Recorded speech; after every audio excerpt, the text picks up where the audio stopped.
সংসারের সমস্ত কাজ রান্নাবান্না কমপ্লিট করে ওপরে আসলাম। ওপরে আসার পর এই যে আমার বেডশিট সমস্ত কিছু তুলে নিয়েছিলাম, বেলায় পাতা হয়নি। আর তোমাদের সঙ্গে তো শেয়ার করেছি যে আমি জামা কাপড় আজকে অনেক কাজ মানে ধুয়েছি, তো সেজন্য ধরো সমস্ত কাজ কমপ্লিট করার পরেও কিন্তু আমি বেডশিটটা তখন পাততে পারিনি। হ্যাঁ, ভেবেছিলাম পরেই পাতবো, সব কাজ হয়ে যাক। কিন্তু হ্যাঁ, বর যেহেতু আজকে বাড়িতেই ছিল, তো ও বসে বসে গেম খেলছিল বিছানাতে, তখন আমি ওকে বললাম তুমি তো বিছানার চাদরটা পাততে পারতে, এটুকু হেল্প তো করতে পারতে। তো বললো আমি চলো দুজনে মিলে করছি, সেটা বললো। বলার পরে তারপরে বললো আমার প্রচণ্ড গরম লাগছে, আমি সানে যাই। তারপরে তো তুমি যাবে সানে, সেটাই বললো।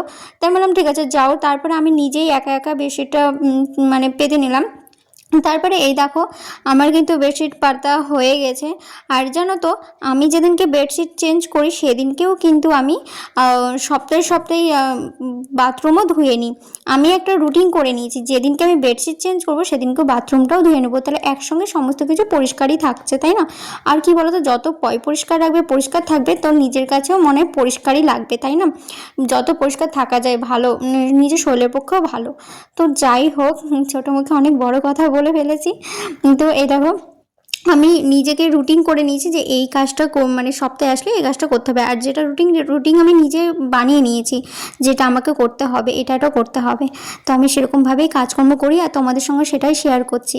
আর এই দেখো, এই লাভটা তো আমি নিয়েছি, তোমাদের সঙ্গে তো শেয়ার করেছি, গঙ্গা পুজোতে নিয়েছিলাম।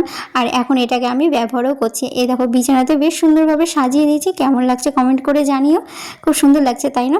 সকালে যখন ঘুম থেকে উঠি আমি, তখনই কিন্তু বিছানার চাদরটা আমি তুলে নিয়েছি, যেহেতু বড় উঠে গেছিলো, ও বাথরুমে গিয়েছিলো, আর আমি তখনই কিন্তু চাদরটা আমি তুলে নিয়েছিলাম। তুলে তারপরে আমি সমস্ত কিছু ভিজিয়ে দিয়েছিলাম, তারপরে তো সমস্ত কাজ শুরু করে দিয়েছিলাম। তো আমার এই ভিডিওটা তোমাদের কেমন লাগলো অবশ্যই তোমরা জানিও। আর আজকে খুব ক্লান্ত।